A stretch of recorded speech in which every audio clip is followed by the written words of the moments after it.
사랑하는 사람을 지키기 위해 평생을 전쟁터에서 보냈습니다. 한 번도 눈물을 흘린 적 없던 군인이었죠. 하늘에서 적을 내려다보던 이스라엘 공군의 가장 무서운 눈이라 불렸습니다. 딸의 첫 걸음마를 보기 위해 전투기 조종석을 놓지 못했던 아버지.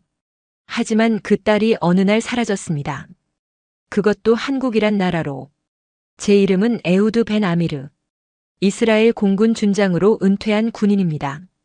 평생을 국가와 하늘에 바쳤지만 정작 내 딸의 마음은 읽지 못했습니다. 딸 리나가 한국인과 결혼한다는 소식을 듣고 처음으로 눈물이 흘렀습니다.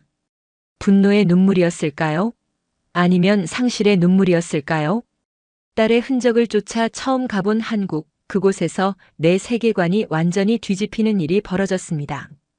예루살렘에서 서울까지 이 긴 여정에서 저는 진짜 적이 누구인지 깨닫게 됩니다. 그리고 한국 하늘 아래서 제가 평생 잃어버렸던 무언가를 찾게 됩니다. 저는 더 이상 나만의 세계에 갇힌 군인이 아닙니다. 본 영상은 스토리를 재구성한 이야기입니다. 구독과 좋아요는 구독자님께 행운을 드립니다. 저는 66세의 나이에 처음으로 무력감을 느꼈습니다. 이스라엘 예루살렘 외곽의 조용한 제 집 응접실에 앉아 커피를 마시던 그날. 아침 딸 리나의 소식을 전해 들은 순간이었죠. 평생을 전장에서 보낸 군인으로서 딸과 1년 넘게 연락이 끊긴 상태였습니다. 군인의 삶이 그렇습니다. 감정보다 임무가 우선이었으니까요. 리나에 대한 소식을 들었네. 오랜 전우가 보내온 메시지였습니다. 첨부된 링크를 열자 국방 관련 외신 기사가 떴죠. 그리고 거기에 제 딸이 있었습니다. 한국 공군 행사장에서 밝게 웃고 있었어요. 옆에는 한국 군복을 입은 남자가 서 있었습니다. 사진 속 리나는 행복해 보였습니다. 제 딸이 제가 모르는 세계에서 웃고 있었습니다. 가슴이 무너져 내렸습니다. 전투기 조종석에서 적 미사일을 피하던 그 순간보다 더 큰 충격이었습니다. 딸이 한국에서 뭘 하고 있는 건지, 왜 나에게 말하지 않았는지 의문투성이었죠. 수십 년간 이스라엘 공군에서 복무하면서 동아시아는 그저 지도 위의 한 점에 불과했습니다. 그런데 내 딸은 거기 있었습니다. 집안의 모든 물건이 갑자기 낯설게 느껴졌습니다. 벽에 걸린 제 훈장들, 사진 속 웃고 있는 어린 리나 모두 흐릿하게 보였습니다. 손이 떨렸습니다. 어떻게 해야 할지 처음으로 망설여졌죠. 군 생활에선 결정을 내리는데 단 1초도 걸리지 않았는데 이제 제 딸에 관한 문제 앞에서는 1시간이 지나도 결정을 내리지 못했습니다. 에후드, 넌 항상 임무를 완수했지. 자신에게 말했습니다. 이것도 하나의 임무라고 생각하기로 했습니다. 딸을 찾아 진실을 알아내는 임무. 그날 밤 서재에서 지도를 펼쳐보았습니다. 이스라엘과 한국. 이 두 나라는 지구 반대편에 있었습니다. 문화도 역사도 언어도 달랐습니다. 그런데 제 딸은 왜 그곳을 선택한 걸까요? 컴퓨터를 켜고 한국에 대해 검색했습니다. 첨단 기술, 빠른 인터넷, 세계적인 전자기업들. 군사적으로는 북한과의 휴전 상태, 미군 주둔, 점차 강화되는 국방력. 제가 알던 것보다 훨씬 복잡한 나라였습니다. 여권을 꺼내 들었습니다. 수십 년간 작전을 위해 세계 각국을 다녀봤지만 한국은 가본 적이 없었습니다. 이제 가야 할 때였습니다. 딸을 찾아서 진실을 알아내기 위해. 다음 날 아침 제 비행기 표는 예약되어 있었습니다. 간단한 짐만 챙겼습니다. 평생 그래왔듯이 군인처럼 효율적으로 준비했죠. 하지만 이번엔 전투를 위한 출격이 아니었습니다. 제 딸의 마음을 되찾기 위한 여정이었습니다. 공항으로 향하는 길에 창밖으로 예루살렘의 풍경이 지나갔습니다.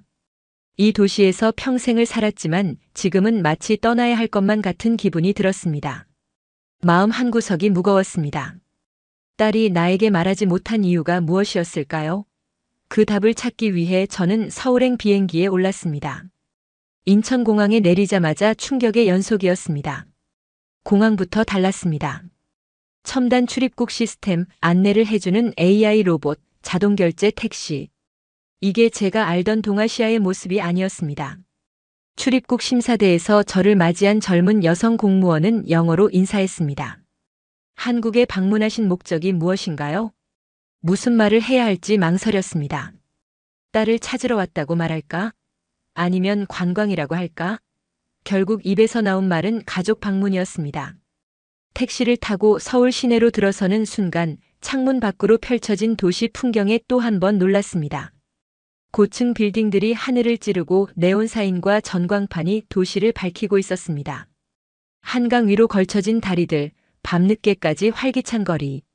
이건 제가 상상했던 아시아가 아니었습니다. 어디로 모실까요? 택시기사가 물었습니다. 주소가 없었습니다. 딸의 주소를 모르니까요. 순간 당황했습니다.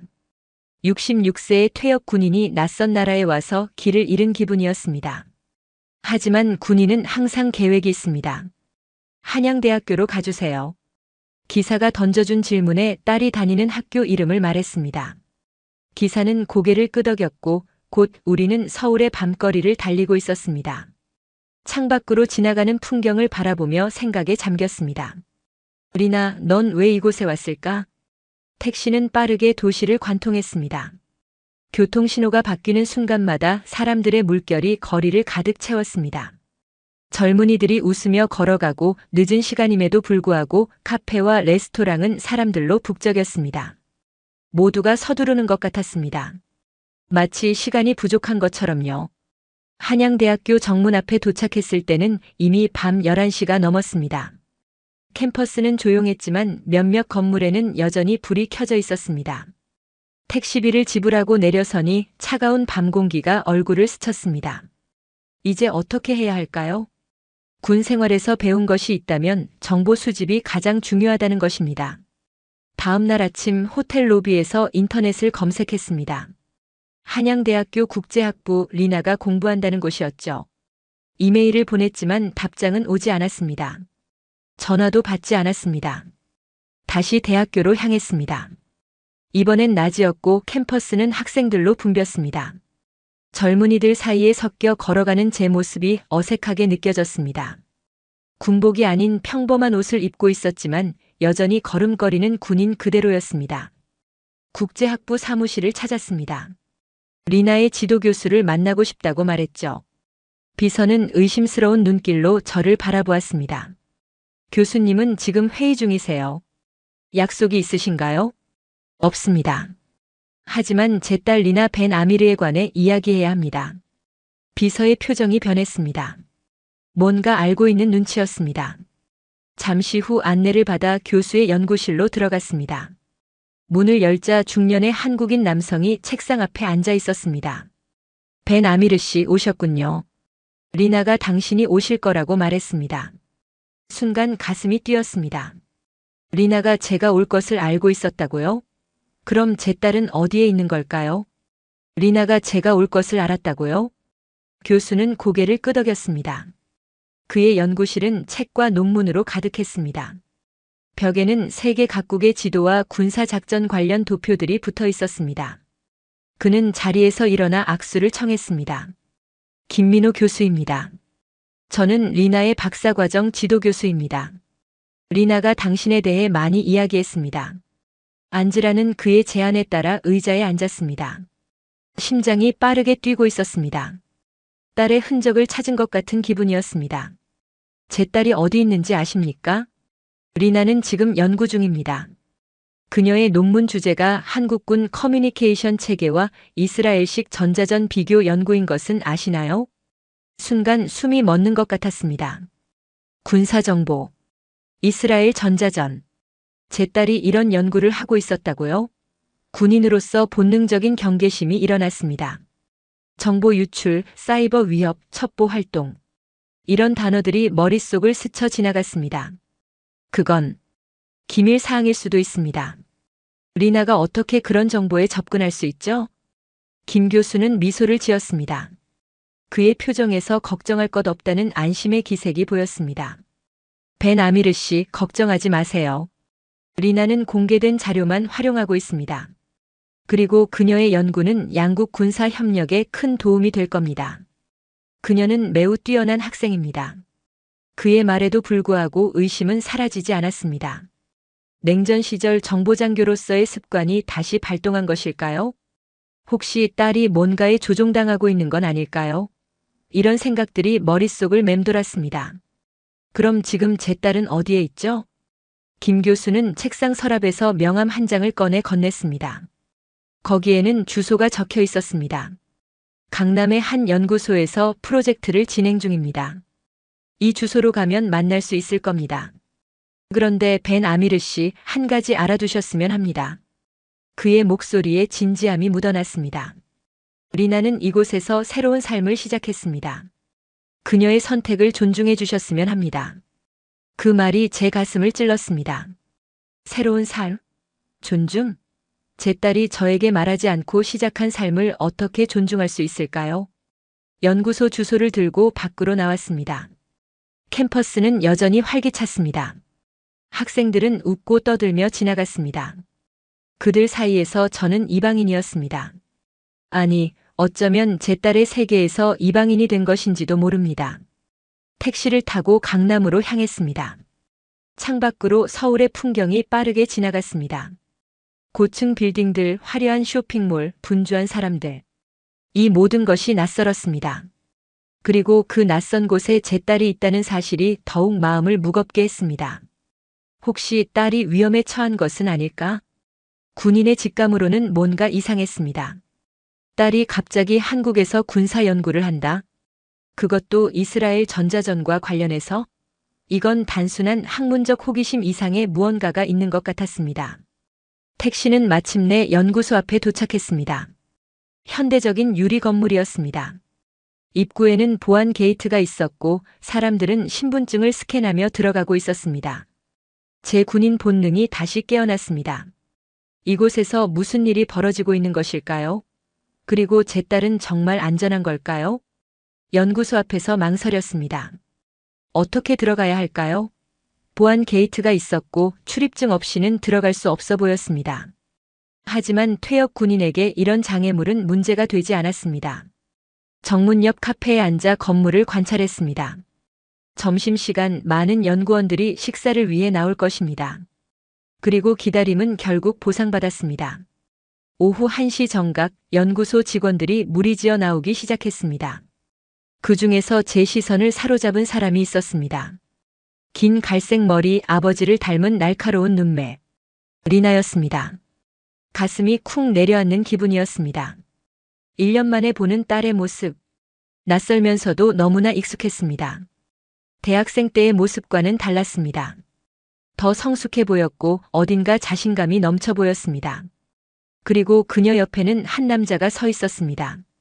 군인의 기품이 느껴지는 젊은 남자였습니다. 단정한 헤어스타일, 꼿꼿한 자세. 민간인 복장이었지만 군인 특유의 분위기가 느껴졌습니다. 그들은 함께 웃으며 이야기하고 있었습니다. 자리에서 일어나 천천히 그들 쪽으로 걸어갔습니다. 리나는 먼저 저를 발견하지 못했습니다. 그러다 제가 가까이 다가가자 그제서야 저를 보았습니다. 그녀의 얼굴에 순간적으로 놀람과 당혹감이 스쳐 지나갔습니다. 아빠. 리나의 목소리가 떨렸습니다. 그녀의 곁에 있던 남자는 갑자기 긴장한 표정이 되었습니다. 그의 시선이 저와 리나 사이를 오갔습니다. 리나, 여기서 뭐 하는 거니? 제 목소리는 의도치 않게 딱딱하게 나왔습니다. 군인의 습관이죠. 감정을 드러내지 않는 것. 하지만 속으로는 딸을 끌어안고 싶은 마음이 가득했습니다. 아빠, 이건 설명할 수 있어요. 리나는 당황한 듯 했지만 곧 침착함을 되찾았습니다. 그녀는 옆에 남자를 가리켰습니다. 이쪽은 박정우 씨예요. 한국 공군 정보통신 장교입니다. 박정우는 정중하게 고개를 숙여 인사했습니다. 그의 눈빛에는 두려움보다는 존경과 결의가 담겨 있었습니다. 벤 아미르 장군님, 만나 뵙게 되어 영광입니다. 그가 제 계급을 알고 있다는 사실에 놀랐습니다. 딸이 그에게 저에 대해 얼마나 많이 이야기했는지 궁금했습니다. 저는 바로 본론으로 들어갔습니다. 당신과 내 딸의 관계가 어떻게 되는지 알 수 있을까요? 군인다운 직설적인 질문이었습니다. 리나가 당황한 표정으로 저를 바라보았지만 박정우는 침착하게 대답했습니다. 저희는 결혼을 준비하고 있습니다. 허락은 받지 못했지만 진심입니다. 그의 말에 제 귀를 의심했습니다. 결혼이라고요? 제 딸이 한국 군인과 결혼을? 그것도 나에게 한마디 없이? 주변 사람들이 우리를 쳐다보기 시작했습니다. 리나는 그것을 눈치채고 제 팔을 살짝 잡았습니다. 아빠, 여기서 이야기하는 건 좋지 않아요. 우리 집에 가서 얘기해요. 저는 말없이 고개를 끄덕였습니다. 리나와 박정우를 따라 연구소를 떠났습니다. 택시를 타고 이동하는 내내 침묵이 이어졌습니다. 저는 창밖을 바라보며 생각에 잠겼습니다. 내 딸이 왜 이런 선택을 했을까? 왜 나에게 말하지 않았을까? 택시에서 내려 아파트 단지로 들어섰습니다. 현대적인 고층 아파트였습니다. 엘리베이터를 타고 올라가는 동안 딸의 옆모습을 훔쳐봤습니다. 어른이 되어 있었습니다. 언제 이렇게 컸을까요? 전쟁터에서 보낸 시간들이 떠올랐습니다. 딸의 생일에 집에 없었던 날들, 학교 행사에 참석하지 못했던 날들. 그 모든 날들이 지금의 우리를 만든 것인지도 모릅니다. 아파트 문이 열리고 우리는 안으로 들어갔습니다. 이제 정말 이야기를 나눌 시간이었습니다. 아파트 문이 닫히자 리나가 먼저 입을 열었습니다. 아빠, 갑자기 오셔서 놀랐어요. 연락을 드렸어야 했는데. 제 마음속에 쌓여있던 감정들이 폭발했습니다. 연락? 1년이 넘게 소식이 없었어. 그리고 갑자기 내가 한국에서 군사 연구를 하고 있다는 걸 알게 되다니. 더군다나 한국 군인과 결혼이라고. 목소리가 높아졌습니다. 리나는 잠시 침묵했습니다. 박정우는 불편한 듯 자리를 피했습니다. 차라도 준비할게요. 그가 부엌으로 사라졌습니다. 리나와 저만 남게 되자 딸이 깊게 숨을 들이쉬었습니다. 아빠, 제 이야기를 들어주세요. 제가 선택한 길이에요. 우린 세대를 걸쳐 나라를 지켜온 집안이다. 그런데 내가 이런 곳에서 이런 선택을 했다고. 딸은 제 눈을 똑바로 바라보았습니다. 그녀의 눈에는 두려움 대신 확신이 있었습니다. 아빠, 이곳은 위험한 나라가 아니에요. 제가 선택한 거예요. 그리고 제가 사랑하는 사람이에요. 사랑. 그 단어가 제 귀에 생소하게 들렸습니다. 군인으로 살면서 사랑보다 의무와 책임을 우선시했습니다. 그리고 그것이 딸에게도 당연하다고 생각했습니다. 넌 이스라엘로 돌아와야 해. 내 자리는 거기야. 제 자리요? 아빠, 저는 29살이에요. 제 자리는 제가 정하는 거예요. 리나의 목소리에 단호함이 묻어났습니다. 그녀가 이렇게 강한 여성으로 자랐다는 사실에 놀랐습니다. 그리고 동시에 제 역할이 무엇이었는지 돌아보게 되었습니다. 아버지로서 저는 얼마나 딸 곁에 있었을까요? 박정우가 차를 들고 돌아왔습니다. 그는 조심스럽게 차를 내려놓고 자리에 앉았습니다. 침묵이 흘렀습니다. 벤 아미르 씨, 제가 리나와 어떻게 만났는지 말씀드려도 될까요? 박정우의 목소리가 조용하지만 단단하게 들렸습니다. 저는 말없이 고개를 끄덕였습니다. 2년 전 국제군사포럼에서 만났습니다. 리나의 지식과 열정에 감명받았습니다. 그녀는 단순히 이론만 아는 것이 아니라 실제 군사 시스템을 깊이 이해하고 있었죠. 그의 말에 리나가 살짝 미소 지었습니다. 그들 사이의 교감이 느껴졌습니다. 저희는 서로의 나라, 문화, 역사에 대해 많이 이야기했습니다. 그리고 서로에게 특별한 감정이 생겼습니다. 특별한 감정. 다시 그런 단어가 나왔습니다. 제 세계에서는 멀리 있던 감정들이 이곳에서는 자연스럽게 표현되고 있었습니다. 그런데 왜 나에게 말하지 않았지? 리나에게 물었습니다. 딸은 잠시 망설이다 대답했습니다. 아빠가 이해하지 못할 거라고 생각했어요. 아빠에게 한국은 그저 지도 위의 한 점일 뿐이잖아요. 아빠는 항상 이스라엘이 최고라고 말씀하셨고, 그녀의 말에 가슴이 아팠습니다. 제가 그렇게 편협한 사람이었나요? 평생을 국가를 위해 살면서 제 시야가 그만큼 좁아졌던 걸까요? 난 그저 내가 안전하길 바랐을 뿐이다. 제 목소리가 갑자기 작아졌습니다. 리나의 표정이 부드러워졌습니다. 아빠, 저는 여기서 안전해요. 그리고 행복해요. 정우는 좋은 사람이에요. 아빠가 알게 되면 분명 좋아하실 거예요. 제 마음은 여전히 혼란스러웠습니다. 이해하고 싶지만 무언가 놓치고 있는 느낌이었습니다. 왜 하필 한국이었을까요? 왜 군인이었을까요? 그리고 그들이 연구하는 것은 정확히 무엇일까요? 리나, 내가 연구하는 것에 대해 더 알고 싶구나. 그리고 박정우 씨에 대해서도. 리나와 박정우의 얼굴에 안도의 표정이 떠올랐습니다. 적어도 제가 완전히 거부하지는 않았기 때문일 겁니다. 하지만 제 마음속 의구심은 여전히 남아 있었습니다. 다음 날 리나는 저를 그녀의 연구실로 데려갔습니다. 대학 캠퍼스 안에 있는 작은 공간이었습니다. 벽에는 각종 도표와 지도가 붙어 있었고 책장에는 군사 관련 서적들이 빼곡했습니다. 여기서 무슨 연구를 하는 거니? 리나는 컴퓨터를 켜며 대답했습니다. 한국군과 이스라엘군의 통신체계 비교 연구예요. 특히 전자전 분야에서요. 컴퓨터 화면에 문서들이 나타났습니다. 그중 하나가 제 눈에 들어왔습니다. 매그넘 작전 분석 보고서. 이건 말을 잇지 못했습니다.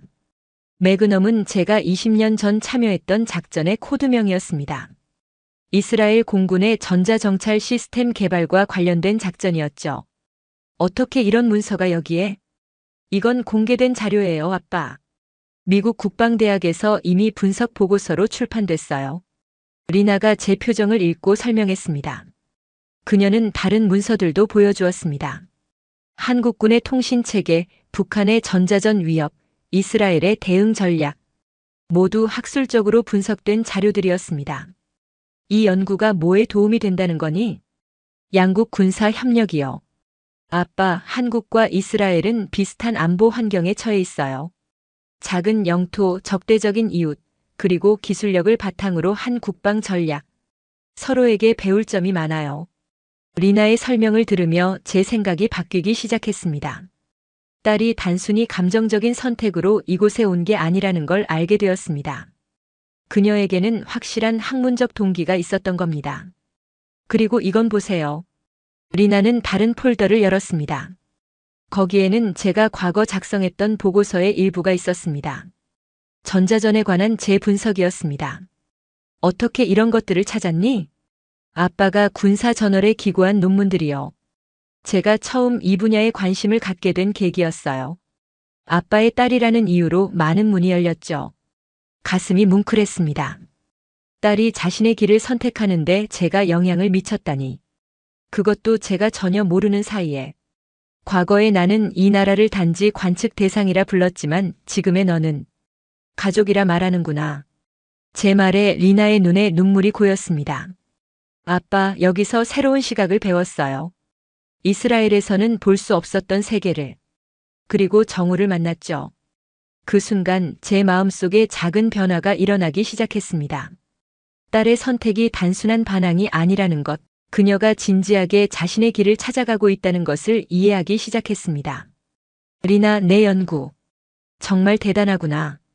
딸의 얼굴에 미소가 번졌습니다. 그것은 제가 오랫동안 보지 못했던 미소였습니다. 어린 시절 제가 작전에서 돌아왔을 때 보여주던 바로 그 미소. 정우 씨와 더 이야기해 봐야겠구나. 그는 어떤 사람인지. 리나는 고개를 끄덕였습니다. 정우가 당신을 만나고 싶어 해요. 사실 당신의 작전들에 대해 많이 알고 있어요. 존경하고 있죠. 존경. 제 딸이 사랑하는 남자가 저를 존경한다니. 이상하게도 기분이 좋았습니다. 하지만 여전히 의문은 남아 있었습니다. 과연 그들의 관계와 연구가 안전한 것일까요? 리나의 제안으로 저녁에 박정우와 단둘이 만나기로 했습니다. 한강 근처의 조용한 술집이었습니다. 창밖으로 서울의 야경이 펼쳐져 있었습니다. 네온 사인이 강물에 반사되어 춤추는 모습이 인상적이었습니다. 박정우는 약속 시간보다 10분 일찍 도착해 있었습니다. 군인다운 정확성이었습니다. 그는 자리에서 일어나 예의 바르게 인사했습니다. 오셨군요, 장군님. 벤 아미르라고 불러주세요. 이제 장군이 아닙니다. 그의 눈을 똑바로 바라보았습니다. 저는 사람을 판단하는 데 있어 눈빛을 중요시합니다. 그의 눈에서는 정직함과 단단함이 느껴졌습니다. 어떤 술을 마시십니까? 당신이 추천하는 걸로 하지요. 박정우는 소주를 주문했습니다. 한국의 전통주라고 했습니다. 투명한 병에 담긴 맑은 술이 테이블 위에 놓였습니다. 한국에서는 나이 많은 분이 먼저 마시는 게 예의입니다. 그가 설명하며 저에게 잔을 따랐습니다. 저는 한 모금 마셨습니다. 목을 타고 내려가는 알코올의 감각이 익숙하면서도 새로웠습니다. 당신에 대해 더 알고 싶군요. 군 경력은 어떻게 되나요?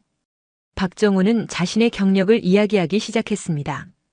공군 사관학교 졸업, 정보통신 장교로 임관, 사이버 방어 시스템 개발 참여. 그는 자신의 일에 대한 자부심이 있었습니다. 한국군이 직면한 가장 큰 위협은 무엇입니까? 저는 군인다운 직설적인 질문을 던졌습니다. 그는 잠시 생각하다 답했습니다. 북한의 비대칭 위협과 사이버 공격입니다. 그들은 재래식 전력에서는 열세지만 비정규전과 사이버전에서는 상당한 능력을 보유하고 있습니다. 그의 분석은 정확했습니다. 저도 군 생활에서 비슷한 상황을 경험했습니다. 이스라엘 역시 비대칭 위협에 대응해야 했습니다. 그런 위협에 어떻게 대응하고 있죠? 기술력과 훈련으로 극복하고 있습니다. 한국은 IT 강국이니까요. 사이버 방어 시스템, 정보 분석, 통신 체계. 이런 분야에서 우리는 강점을 가지고 있습니다. 그가 한국의 군사 기술 발전에 대해 설명하는 동안 저는 그의 전문성과 열정에 감명받았습니다. 그는 단순한 기술자가 아니라 전략가였습니다. 딸이 왜 그에게 끌렸는지 조금씩 이해가 되기 시작했습니다. 그런데 리나와는 어떻게 만났습니까? 국제 군사 세미나에서 만났습니다. 처음엔 그저 동료로 시작했죠. 하지만 함께 연구를 진행하면서 특별한 감정이 생겼습니다. 그의 눈빛이 달라졌습니다. 리나에 대해 이야기할 때 그의 표정은 부드러워졌습니다. 리나를 행복하게 할 수 있습니까? 제가 물었습니다. 그는 망설임 없이 대답했습니다. 제 모든 것을 바쳐 그녀를 지키고 사랑하겠습니다. 약속드립니다. 그 순간 저는 이 남자가 단순히 딸의 연인이 아니라 군인의 본질을 지닌 사람이라는 것을 느꼈습니다. 책임감, 헌신, 용기. 군인이 가져야 할 자질들이 그에게서 느껴졌습니다. 당신이 리나의 선택이라면 나는 존중해야겠군요. 제 말에 박정우의 얼굴에 안도의 표정이 떠올랐습니다. 우리는 소주잔을 부딪혔습니다. 창밖으로 서울의 밤이 깊어가고 있었습니다. 이 도시, 이 나라에 대한 제 인식이 조금씩 바뀌고 있었습니다. 다음 날 리나의 제안으로 셋이서 한강공원에 가기로 했습니다. 날씨는 맑았고 봄 기운이 느껴졌습니다. 한강은 생각보다 넓었습니다. 강 양쪽으로 도시가 펼쳐져 있었고 자전거를 타는 사람들과 산책하는 가족들로 공원은 활기찼습니다. 리나는 도시락을 준비해 왔습니다. 김밥, 떡볶이, 깻잎, 그리고 소주 한 병까지. 공원 벤치에 앉아 음식을 펼쳤습니다. 이게 한국식 가족 식사야? 조금은 어색하게 웃으며 물었습니다. 리나가 고개를 끄덕였습니다. 한국 사람들은 야외에서 이렇게 먹는 걸 좋아해요. 소풍 문화가 발달했거든요. 김밥을 한 조각 집어 먹었습니다. 생소한 맛이었지만 나쁘지 않았습니다. 떡볶이는 매워서 조금 당황했습니다. 박정우가 웃으며 말했습니다. 한국 음식은 맵지만 중독성이 있어요. 처음엔 힘들지만 계속 먹게 되죠. 식사를 하면서 한강을 바라봤습니다. 분주하게 오가는 사람들, 강을 가로지르는 다리들, 멀리 보이는 서울의 스카이라인. 이 도시에는 어떤 활력이 있었습니다. 제가 알던 세계와는 다른 곳이었습니다. 넌 정말 이곳이 내가 있을 자리라고 믿는 거냐? 조심스럽게 리나에게 물었습니다. 딸은 한강을 바라보며 대답했습니다. 믿고 싶어서 여기까지 온 게 아니에요. 살아보니 믿을 수밖에 없었어요. 그녀의 말에 깊은 의미가 담겨 있었습니다. 딸이 단순한 충동으로 결정한 것이 아니라는 걸 다시 한번 느꼈습니다. 한국에서 가장 좋은 건 뭐니? 사람들이요. 처음엔 거리감이 있지만 일단 가까워지면 정말 따뜻해요. 그리고 새로운 것을 빠르게 받아들이는 문화요. 오래된 전통과 첨단 기술이 공존하는 모습이 매력적이었어요. 한국에 대한 리나의 설명을 들으며 제 선입견이 얼마나 좁았는지 깨달았습니다. 동아시아의 작은 나라라고만 생각했던 곳이 이렇게 복잡하고 다양한 얼굴을 가진 나라였습니다. 박정우는 한국의 역사에 대해 이야기해 주었습니다. 전쟁의 폐허에서 경제 강국으로 성장한 과정, 민주화를 위한 투쟁, 그리고 지금의 기술 강국으로 자리매김한 이야기. 그 이야기 속에서 이스라엘과의 공통점도 발견할 수 있었습니다. 역경을 이겨내고 발전한 나라, 작은 영토지만 강한 의지를 가진 국민들. 리나가 제 손을 잡았습니다. 아빠, 정우를 알게 되면서 당신이 어떤 사람인지 더 잘 이해하게 됐어요. 군인으로서의 책임감, 조국에 대한 사랑, 그리고 가족을 보호하려는 마음. 그 말에 가슴이 뭉클했습니다. 딸이 저를 이해하려 노력하고 있었습니다. 그리고 그 과정에서 사랑을 찾았다니. 여기 와서 좋았어, 리나. 내 세계를 조금이나마 볼 수 있어서. 한강 위로 햇살이 반짝였습니다. 처음으로 이곳에서 평화로움을 느꼈습니다. 딸과 함께, 그리고 그녀가 선택한 사람과 함께 있는 이 순간이 소중하게 느껴졌습니다. 다음 날 박정우는 저를 특별한 장소로 데려갔습니다. 한국군 사이버 방어센터였습니다. 그곳에 방문하기 위해서는 특별 허가가 필요했지만 그는 제 방문을 위해 미리 준비해 두었습니다. 여기서 우리 시스템을 보여드리고 싶습니다. 물론 보안상 모든 것을 공개할 순 없지만 센터 내부는 첨단 장비로 가득했습니다. 모니터 화면에는 실시간으로 감시되는 사이버 위협 정보가 표시되고 있었습니다. 분석관들은 키보드를 두드리며 바쁘게 움직였습니다. 이 광경은 제가 이스라엘에서 근무했던 시절과 비슷했습니다. 인상적이군요. 솔직한 감상을 말했습니다. 박정우는 자랑스러운 표정으로 설명을 이어갔습니다. 한국은 세계에서 가장 많은 사이버 공격을 받는 국가 중 하나입니다. 그만큼 방어 기술도 발전했죠. 그가 보여준 시스템 중에는 이스라엘의 기술과 유사한 것들도 있었습니다. 심지어 몇몇은 이스라엘 기업과 공동 개발한 것이었습니다. 우리는 이스라엘의 사이버 보안 기술에서 많은 것을 배웠습니다. 특히 모사드의 정보 분석 시스템은 우리에게 좋은 참고가 되었죠. 박정우의 설명을 들으며 놀랐습니다. 한국과 이스라엘 사이에 이렇게 많은 협력이 있었다니. 제가 몰랐던 세계였습니다. 양국은 군사훈련도 자주 교류하고 있습니다. 대테러 훈련, 특수부대 전술, 정보 분석. 여러 분야에서요. 그는 컴퓨터를 통해 몇 가지 자료를 보여주었습니다. 한국과 이스라엘 군인들이 함께 훈련하는 사진, 공동 개발 중인 군사 장비들, 양국 국방장관의 만남. 이 모든 것이 제가 알지 못했던 사실들이었습니다. 저도 2년 전에 이스라엘에서 훈련을 받았습니다. 당신의 나라에서 많은 것을 배웠습니다. 박정우의 말에 제 마음이 움직였습니다. 그는 이스라엘을 존중하고 있었습니다. 그리고 우리나라에서 배운 것을 자국의 방어에 활용하고 있었습니다.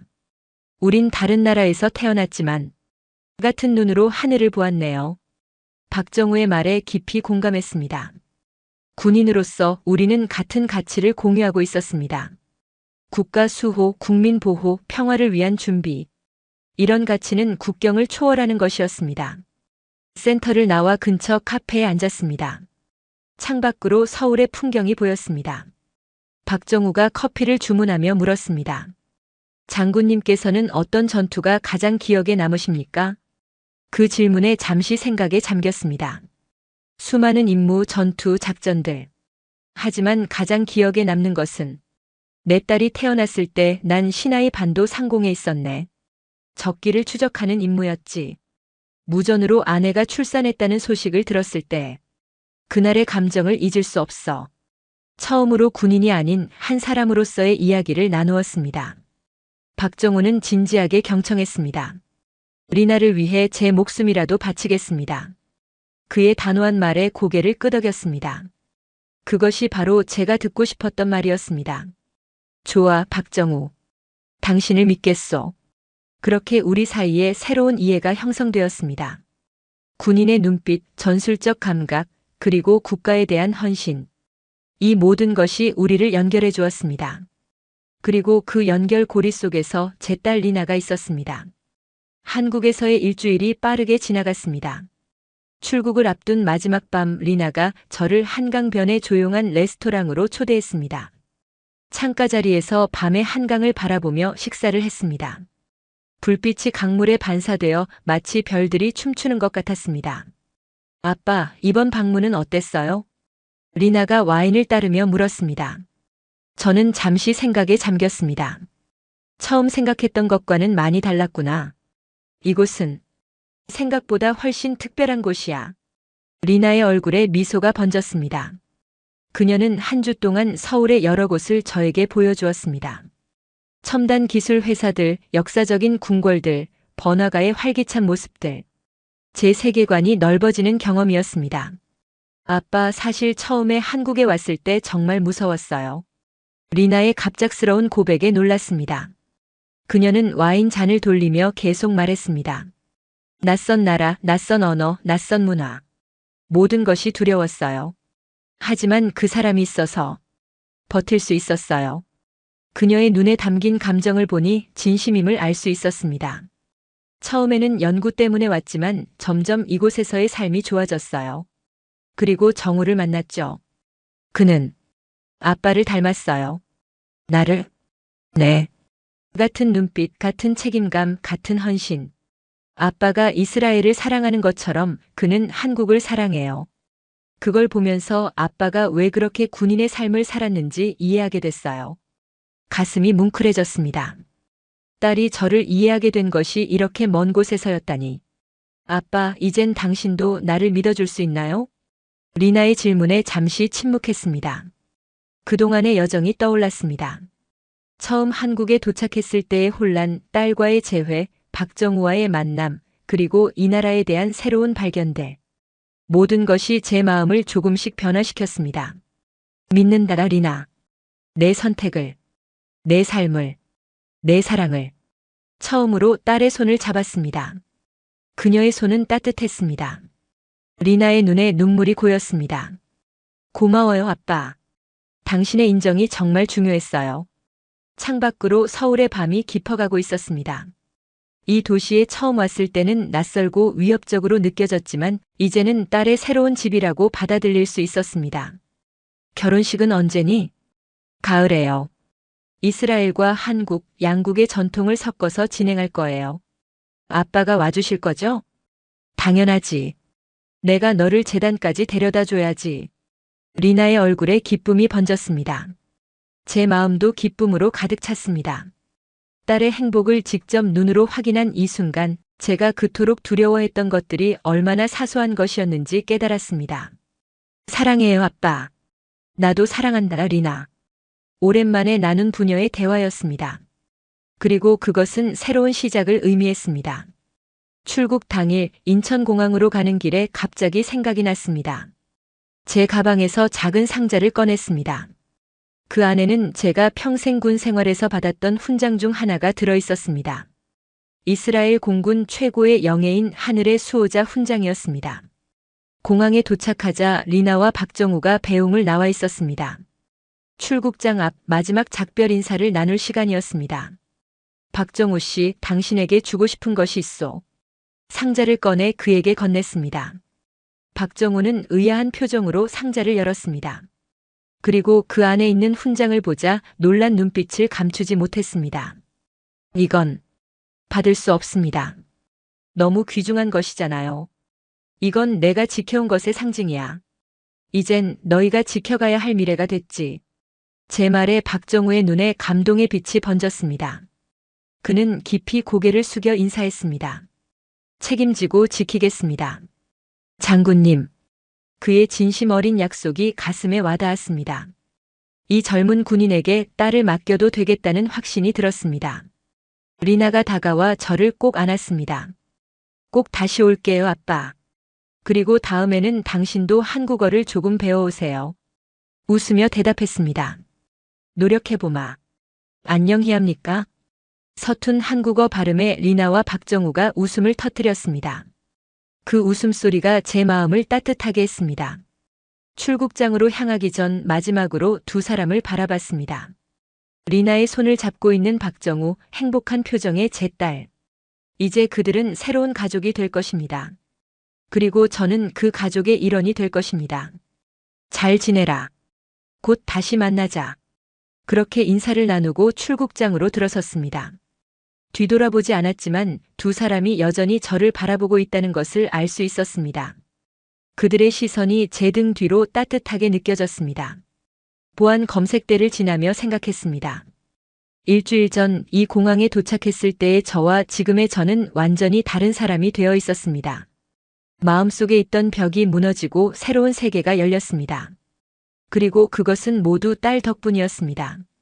이스라엘로 돌아가는 비행기 안 창가에 앉아 이륙하는 순간 서울의 야경을 내려다봤습니다. 빛나는 도시, 한강을 따라 이어지는 불빛들. 딸이 웃고 있었던 곳. 자신의 훈장이 건네진 곳.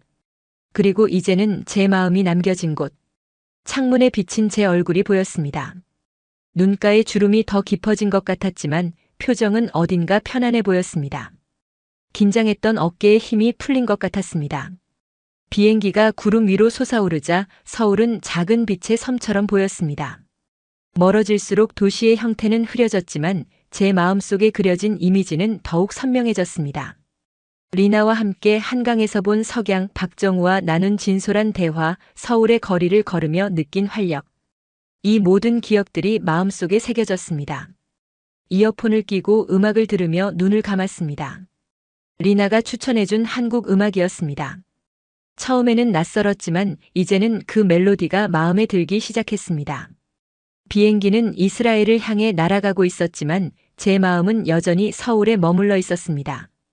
딸이 있는 곳, 그녀의 새로운 삶이 시작된 곳, 그리고 이제는 제 삶의 일부가 된 곳. 창밖을 바라보며 생각했습니다. 나는 더 이상 혼자인 군인이 아닙니다. 가족은 이곳에 있습니다. 평생을 전투기 조종석에서 보내며 하늘에서 세상을 내려다봤습니다. 그 높은 곳에서 바라본 세상은 작고 단순해 보였습니다. 하지만 이제 깨달았습니다. 세상은 제가 생각했던 것보다 훨씬 넓고 훨씬 다양하고 훨씬 아름답다는 것을, 그리고 가장 중요한 것은 가족이라는 사실을, 국경을 초월한 사랑이라는 사실을. 비행 중에 리나에게서 메시지가 왔습니다. 아빠, 잘 가고 계신가요?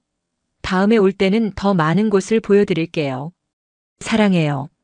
간단한 메시지였지만 제 눈시울이 뜨거워졌습니다. 66년 인생에서 처음으로 감정에 솔직해지는 법을 배우고 있었습니다. 이스라엘에 도착하면 많은 것들이 변할 것입니다. 집을 정리하고 한국어를 배우고 딸의 결혼식을 준비해야 합니다.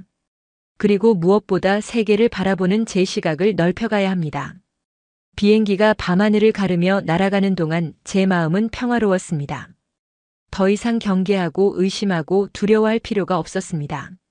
이제 저는 단지 군인이 아니라 한 딸의 아버지이자 곧 한국인 사위를 맞이할 예비장인이었습니다. 세상은 달라졌지만 가족을 향한 마음은 어디서든 같았습니다. 이해와 용서는 먼 나라에서 시작될 수 있었습니다. 그리고 한국은 그 화해의 땅이 되었습니다. 눈을 감으며 미소 지었습니다. 다음 여행을 기대하게 되었습니다. 다음엔 더 많은 것을 보고 더 많은 것을 배우고 더 많은 것을 느끼게 될 것입니다. 나는 더 이상 혼자인 군인이 아닙니다. 가족은 이곳에 있습니다. 이스라엘 텔아비브 공항에 내리자마자 익숙한 공기가 저를 감쌌습니다. 고향의 냄새였습니다. 하지만 이번엔 뭔가 달랐습니다. 예전에는 느끼지 못했던 감정이 가슴 한구석에서 울렸어요. 그리움이었습니다. 한국에 두고 온 딸에 대한, 그리고 놀랍게도 한국 그 자체에 대한 그리움이었죠. 집으로 돌아오는 택시 안에서 창밖을 바라봤습니다. 텔아비브의 풍경은 여전했지만 제 눈에 비치는 모습은 달라져 있었습니다. 서울의 고층 빌딩들, 한강의 물결, 그 위로 비치는 도시의 불빛들이 겹쳐 보였어요. 한 주 만에 제 세계는 완전히 확장되어 있었습니다. 어디 다녀오셨습니까? 택시기사가 물었습니다. 한국이요. 관광하기 좋은 곳입니까? 잠시 생각했습니다. 관광? 아니었습니다. 제가 경험한 것은 단순한 관광이 아니었어요. 인생을 바꾸기 좋은 곳이죠. 기사는 의아한 표정을 지었지만 더 이상 묻지 않았습니다. 그의 입장에서는 이해하기 어려운 대답이었을 테니까요. 집에 돌아와 현관문을 열자 낯선 적막함이 저를 맞이했습니다. 예전에는 이런 고요함이 편안하게 느껴졌지만 이번엔 공허하게 다가왔어요. 가방을 내려놓고 거실로 들어섰습니다. 벽에 걸린 군 시절 사진들이 눈에 들어왔습니다. 이스라엘 공군 제복을 입은 제 모습, 전투기 옆에서 찍은 사진, 훈장 수여식 장면. 평생의 자부심이었지만 지금은 뭔가 부족해 보였습니다. 책상 위에 여전히 놓여있던 리나의 어린 시절 사진을 집어들었습니다. 5살 생일 파티에서 찍은 사진이었죠. 그때 저는 중동 상공에서 작전 중이었습니다. 그 생일에도 그리고 그 후 많은 생일에도 함께하지 못했던 기억이 가슴을 아프게 했습니다. 이제라도 늦지 않았어. 스스로에게 말했습니다. 삶에는 2번의 기회가 있다고 하죠. 한 번은 태어날 때, 또 한 번은 자신이 진정 누구인지 깨달을 때. 66세의 나이에 저는 2번째 기회를 맞이한 것 같았습니다. 다음 날부터 변화가 시작됐습니다. 먼저 서재를 정리했어요. 오래된 군사 서적들 사이에 한국어 학습서를 꽂았습니다. 컴퓨터를 켜고 한국어 온라인 강좌에 등록했습니다. 처음에는 어려웠죠. 발음은 낯설고 문법은 복잡했으니까요. 안녕하세요. 저는 에후드입니다. 첫 문장을 배웠을 때 느꼈던 기쁨이 아직도 생생합니다. 마치 새로운 세계의 문을 여는 열쇠를 손에 쥔 기분이었어요. 매일 아침 일어나 한국어 공부를 하는 게 일상이 됐습니다. 66세의 퇴역 군인이 외국어를 배운다는 게 쉬운 일은 아니었지만 딸과 더 가까워지기 위한 노력이었습니다. 리나와는 매주 영상통화를 했습니다. 그녀는 항상 밝게 웃으며 한국 생활 이야기를 들려주었죠. 박정우와의 결혼 준비 과정, 연구 진행 상황, 서울의 사계절 변화. 그녀의 행복한 목소리를 들을 때마다 제 선택이 옳았음을 확신했습니다. 아빠, 한국어 공부 어때요? 어렵지만 재미있어. 안녕하세요는 이제 완벽하게 발음할 수 있다고 생각해. 정말요? 한번 들려주세요. 안녕하세요. 리나가 웃음을 터뜨렸습니다. 제 발음이 아직 많이 서툴렀나 봅니다. 하지만 딸의 웃음소리가 그 어떤 칭찬보다 값졌습니다. 결혼식 날짜가 다가올수록 준비할 것들이 많아졌어요. 한국과 이스라엘 두 문화의 결합은 단순하지 않았습니다. 하지만 리나와 박정우는 모든 세부 사항을 세심하게 고려했죠. 그들은 양국의 전통을 존중하면서도 새로운 형태의 결혼식을 만들어내고 있었습니다. 결혼식 2달 전, 저는 다시 한국행 비행기에 올랐습니다. 이번에는 처음과 달리 기대감으로 가득 찬 여행이었어요. 한국어 책을 펼쳐들고 비행기 안에서도 공부했습니다. 서툰 실력이지만 적어도 기본적인 인사와 감사 표현은 할 수 있게 되었습니다. 인천공항에 내리자 리나와 박정우가 반갑게 맞이해 주었습니다. 딸의 얼굴은 더욱 환해져 있었습니다. 행복이 그녀를 더 아름답게 만들었던 거죠. 아버님, 다시 뵙게 되어 영광입니다. 박정우가 정중하게 인사했습니다. 이번에는 그를 바라보는 제 시선이 달랐습니다. 처음 만났을 때는 의심과 경계심이 가득했지만 이제는 신뢰와 존중이 자리 잡고 있었어요. 나도 다시 만나게 되어 기쁘네, 아들. 아들이라는 단어가 자연스럽게 나왔습니다. 박정우의 눈빛이 밝아졌습니다. 그 작은 인정이 그에게 큰 의미였던 거겠죠. 결혼식 준비 기간 동안 저는 한국 문화에 더 깊이 빠져들게 되었습니다. 리나와 함께 한복을 맞추러 가고 전통 음식을 맛보고 결혼 풍습에 대해 배웠습니다. 모든 것이 새롭고 흥미로웠어요. 박정우의 부모님과도 만났습니다. 처음에는 언어 장벽으로 대화가 쉽지 않았지만 마음은 통했습니다. 그들도 자식을 사랑하는 부모였고 우리는 그 공통점으로 서로를 이해했습니다. 특히 박정우의 아버지는 저와 비슷한 나이대의 예비역 장교였습니다. 군대 이야기로 시작해 우리는 금세 친구가 되었죠. 벤 아미르 씨, 처음에는 걱정했습니다. 우리 아들이 외국인과 결혼한다고 했을 때 박정우의 아버지가 솔직하게 말했습니다. 저는 고개를 끄덕였습니다. 저도 마찬가지였습니다. 하지만 이제는 알겠네요. 국적보다 중요한 것은 서로를 얼마나 사랑하느냐죠. 우리는 서로를 이해하는 미소를 교환했습니다. 같은 고민을 했던 두 아버지가 같은 결론에 도달한 순간이었어요. 결혼식 전날 밤 리나가 제 호텔 방을 찾아왔습니다. 그녀는 조금 긴장한 듯 보였어요. 아빠, 내일 정말 결혼해요. 실감이 안 나네요.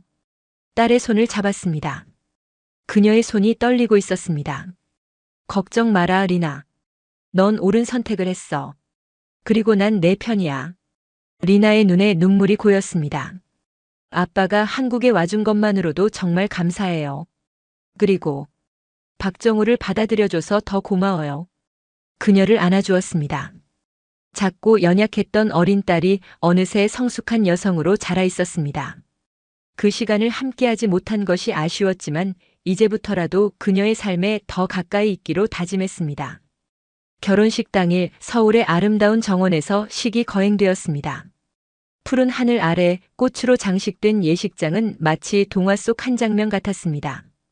한국과 이스라엘 양국의 국기가 나란히 걸려 있었고 양국의 전통 요소들이 조화롭게 어우러져 있었습니다. 저는 딸의 손을 잡고 입장했습니다. 리나는 한복과 서양식 웨딩드레스를 결합한 특별한 의상을 입고 있었습니다. 그 모습이 너무 아름다워 가슴이 벅차올랐습니다.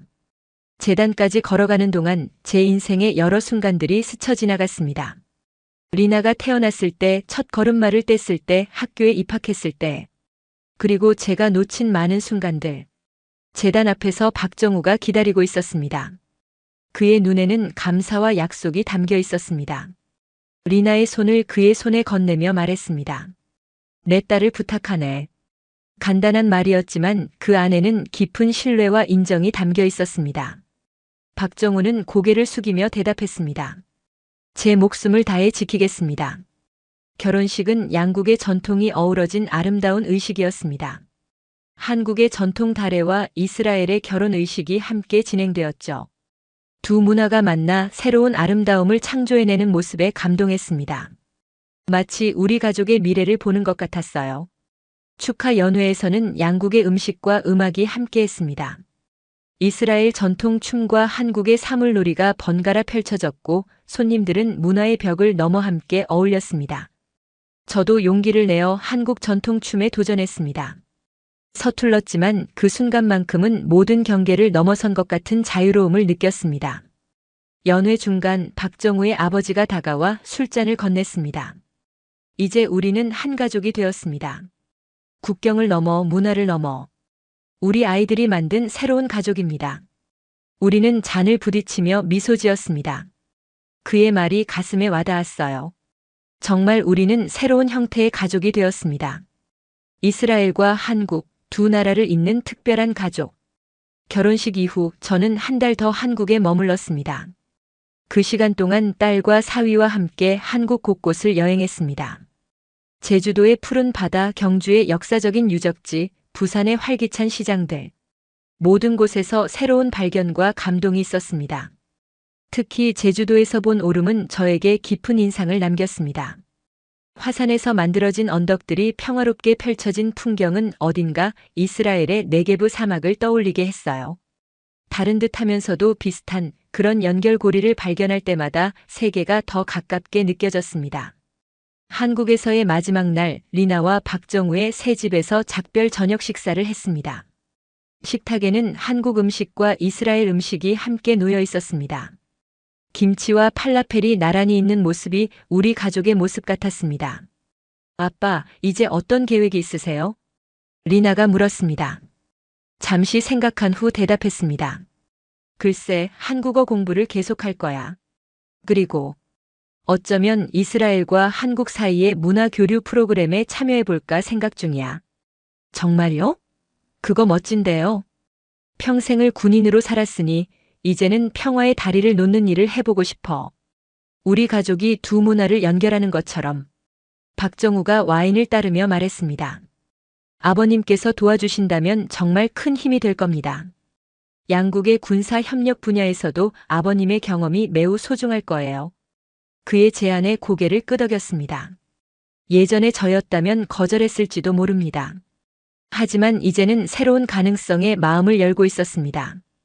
이스라엘로 돌아간 후 저는 정말 문화 교류 프로그램에 참여하기 시작했습니다. 이스라엘에 사는 한국인들과 한국에 관심 있는 이스라엘 사람들을 위한 모임을 만들었어요. 처음에는 작은 모임이었지만 점차 규모가 커졌습니다. 퇴역 군인으로서의 네트워크를 활용해 군사 협력 분야에서도 다리 역할을 했습니다. 두 나라가 서로에게서 배울 수 있는 점이 많다는 것을 알았기 때문입니다. 1년 후 리나에게서 특별한 소식이 왔습니다. 임신이었어요. 제가 할아버지가 된다는 소식에 가슴이 벅차올랐습니다. 바로 한국행 비행기 표를 예약했습니다. 우리 아이는 두 개의 하늘 아래에서 자라게 될 거예요. 이스라엘의 하늘과 한국의 하늘 모두요. 리나가 말했습니다. 그 말이 아름답게 들렸습니다. 지금은 1년에 4번 정도 한국을 방문합니다. 손녀 소피아가 태어난 후로는 더 자주 가게 되었죠. 소피아는 이제 3살이 되었고 한국어와 히브리어를 동시에 배우고 있습니다. 가끔은 두 언어를 섞어 말할 때도 있어요. 그 모습이 너무 귀여워 웃음이 나옵니다. 제 집 거실 벽에는 이제 군복 입은 사진들 대신 새로운 사진들이 걸려 있습니다. 리나와 박정우의 결혼식 사진, 소피아의 돌잔치 사진, 한국과 이스라엘을 오가며 찍은 가족 여행 사진들. 제 인생의 새로운 장들을 보여주는 소중한 기록들입니다. 군인으로서 평생 높은 곳에서 세상을 내려다보았지만 진정한 시야는 이제서야 열린 것 같습니다. 좁은 세계관에서 벗어나 더 넓은 세계를 보게 되었으니까요. 그리고 그 중심에는 가족이 있었습니다. 가끔 저는 생각합니다. 만약 리나가 한국으로 가지 않았다면, 만약 제가 그녀를 찾아가지 않았다면, 만약 처음에 불신과 의심에 사로잡혀 있었다면, 지금의 행복을 알지 못했을 거라고요. 삶은 때로 예상치 못한 방향으로 우리를 이끌지만 그것이 항상 나쁜 것은 아닙니다. 오히려 그것이 우리를 더 큰 행복으로 인도할 수도 있다는 걸 깨달았습니다. 이제 저는 67세가 되었습니다. 하지만 마음은 그 어느 때보다 젊게 느껴집니다. 새로운 언어를 배우고 새로운 문화를 경험하고 새로운 사람들을 만나는 과정에서 저는 다시 태어난 듯한 활력을 찾았습니다. 군 생활에서는 경험할 수 없었던 종류의 모험이죠. 최근에는 한국의 퇴역 군인들과 이스라엘의 퇴역 군인들을 연결하는 프로그램을 시작했습니다. 전쟁의 상처를 치유하고 평화를 위한 대화를 나누는 자리입니다. 군인으로서 싸워본 사람들이 이제는 평화를 위해 함께 노력하고 있다는 사실이 의미 있게 다가옵니다. 다음 달에는 리나와 박정우, 소피아가 이스라엘을 방문합니다. 소피아에게 이스라엘의 문화와 역사를 보여줄 생각을 하니 설렙니다. 그녀가 두 문화 속에서 자라나면서 어떤 사람이 될지 궁금합니다. 아마도 더 넓은 시야와 더 깊은 이해를 가진 사람이 되지 않을까요? 제 삶은 이제 두 나라를 오가는 여행이 되었습니다. 두 개의 하늘 아래 하나의 가족으로 살아가는 것. 그것이 제가 66세에 발견한 새로운 모험입니다. 요즘 제 침대 옆 테이블에는 2권의 책이 나란히 놓여 있습니다. 한국어 학습서와 할아버지를 위한 육아 가이드북. 두 책 모두 제게는 새로운 세계의 문을 여는 열쇠입니다. 저녁이면 이 책들을 읽으며 내일을 준비합니다. 할아버지 사랑해요. 소피아가 영상 통화에서 말할 때마다 제 마음은 기쁨으로 가득 찹니다. 그 작은 목소리에 담긴 순수한 사랑이 제 하루를 빛나게 만듭니다. 평생을 국가를 위해 살아왔지만 이제는 가족을 위해 살고 있습니다. 그리고 그것이 가장 보람 있는 임무임을 깨달았습니다. 국경을 넘어 문화를 넘어 편견을 넘어 우리는 하나의 가족이 되었습니다. 창밖으로 예루살렘의 석양이 지고 있습니다. 오늘도 저는 한국어 공부를 하며 하루를 마무리합니다. 내일은 소피아에게 읽어줄 한국 동화책을 연습할 예정입니다. 발음이 아직 서툴지만 노력하는 과정이 즐겁습니다. 나는 더 이상 혼자인 군인이 아닙니다. 가족은 두 개의 하늘 아래에 있습니다. 이것이 제 새로운 신조입니다. 66년 동안 살아온 것보다 앞으로 살아갈 날들이 더 풍요로울 것 같은 기대감으로 오늘도 잠자리에 듭니다. 그리고 꿈속에서는 서울과 예루살렘이 하나로 이어진 도시를 거닐게 됩니다. 그곳에서 리나와 박정우, 소피아와 함께 걷는 꿈. 그 꿈이 현실이 되어가고 있다고 느끼는 요즘입니다.